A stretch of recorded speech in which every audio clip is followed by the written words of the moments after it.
ప్రభు నామానికి మహిమ కలుగునుగా. మీ అందరికీ నా హృదయపూర్వక వందనాలండి. బాగున్నారు కదా మీ అందరూ? చూడండి, మనం దేవుని కోసం పరిగెడితే ప్రభు తప్పకుండా నీకు సహాయం చేస్తాడు, తప్పకుండా రెండింతలుగా మేలు చేస్తాడు. మనం దేవుని కొరకు పరిగెత్తకుండా మరి వాళ్ళని చూసి అనుకుంటా, వీళ్ళని చూసి అనుకుంటా, వాళ్ళే పోతా ఉన్నారు, వాళ్ళే చేస్తూ ఉన్నారు, ఈ మాటలు మనం మాట్లాడకూడదు. ఎవరిని పోల్చుకోకు, ఎవరి వైపు చూడకు. నిన్ను పిలిచిన దేవుడు, నిన్ను చేర్చుకున్న దేవుడు, నా రక్తంతో కడిగిన దేవాదేవుని ఆయన వైపు చూస్తూ నడవాలి తప్ప ఎవరి వైపు నువ్వు చూడాల్సిన అవసరమే లేదు. ఒక మాట మీకు జ్ఞాపకం చేస్తాను. జకరియా గ్రంథం 9వ అధ్యాయం 12వ వచనం. రెండింతలుగా మీకు మేలు చేసేదనని నేడు నేను మీకు తెలియజేయుచున్నాను.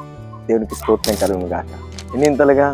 రెండింతలుగా నీకు మేలు చేసే దేవుని వైపు నువ్వు చూడాలి కానీ ఎవరి వైపు చూడకూడదు. చూడండి, మోషేకు ఫస్ట్ దేవుడు 2 పలకలు ఇస్తాడు, ఆజ్ఞలు తీసుకొని కిందికి వచ్చేటప్పుడు తన జనులంతా చెడిపోవటం బట్టి మోషే కోపం వస్తుంది. కోపం వచ్చి ఆ 2 పలకలను, దేవుని చేతితో వ్రాసిన 10 ఆజ్ఞల పలకలను పగలగొట్టేస్తాడు. పగలగొట్టిన తర్వాత ఆయనకు బాధ వస్తుంది. ఏంటి నా కోపం ఏంటి? నేను దేవుడిచ్చిన 10 ఆజ్ఞలు పగలగొట్టానని మరలా వణుకుతూ భయపడుతూ మరలా 34వ అధ్యాయంలో మరలా కొండెక్కి దేవుని ఎదుట కూర్చుంటాడు, భోజనం మానేసి నీళ్లు మానేసి. అంటే దేవుని యొక్క మహాకనికరం మరలా మోషే ముందుకు వచ్చి నువ్వెందుకు పగలగొట్టావని అడగకుండా, నువ్వెందుకు ఇలా చేసావని దేవుడు అడగకుండా మరలా మోషే చేసిన ఆ ప్రార్థన వల్ల మోషే దేవునితో గడపటం బట్టి ఆ మహావాత్సల్య పూర్ణుడు మరలా ఆ 10 ఆజ్ఞలు రాసి మరలా మోషేకి ఇస్తాడు. ఎప్పుడు ఇచ్చాడు? దేవునితో గడపటం బట్టి, దేవునితో ఉండడం బట్టి, ఉపవాసం చేయటం బట్టి దేవుని యొక్క వాత్సల్యం మరలా మోషే గారి మీద పడింది. ఈరోజు నువ్వు అనుకుంటున్నావు, నేను నీ దగ్గరకు వచ్చి చాలా కోల్పోయాను ప్రభు, కోల్పోయినంతా నాకు మరలా ఇచ్చే దేవుడు నీవేనని యేసయ్య పాదాలను ఎప్పుడైతే పట్టుకుంటావో జారిపోయినవన్నీ, కోల్పోయినవన్నీ, మరి నీ నుంచి దూరం అయిపోయినవన్నీ మరలా నీకు ఇచ్చే దేవుడు రెండింతలుగా ఇస్తాడు, రెండింతలుగా మేలు చేస్తాడు, రెండింతలుగా నీకు సమకూర్చే దేవుడు. ఎప్పుడు నువ్వు ఆయన దగ్గరికి రావాలి, పరిగెత్తుకుంటూ ఆయన పాదాలు ఎత్తుడు నువ్వు సాష్టాంగపడాలి. నా దిక్కు నీవే, నా ఆశ్రయం నీవే, నాకు చేసేది నువ్వు మాత్రమే తప్ప ఎవ్వరి వల్ల నా పని అవ్వదని దేవుని పాదాలు పట్టుకొని నువ్వు బతిమాలుకోవాలంటే.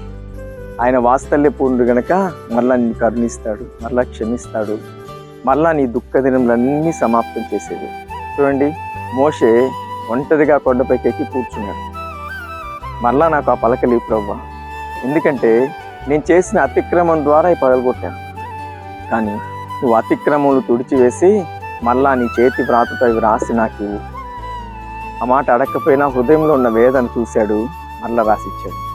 ఈరోజు ఏం కోల్పోయావు? ఏ దాంట్లో నువ్వు కృంగిపోతున్నావు? ఏ దాంట్లో అలసిపోతున్నావు? ఏ దాంట్లో మరి నాకు అవన్నీ దూరం అయిపోయాయి కదా, అవి నా దగ్గరికి ఎలా వస్తాయని వాటి గురించి ఆలోచిస్తూ కృంగిపోతున్నావా? ఒకటే, యేసయ్య పాదాలు పట్టుకో. కోల్పోయినవి, జారిపోయినవి, దూరం అయిపోయినవన్నీ మళ్ళా నీ దగ్గరికి చేర్చి నిన్ను మహదానందంతో నింపేది, నిన్ను సంతోషంతో నింపేది, సమాధానంతో నడిపించేది ఆయనే.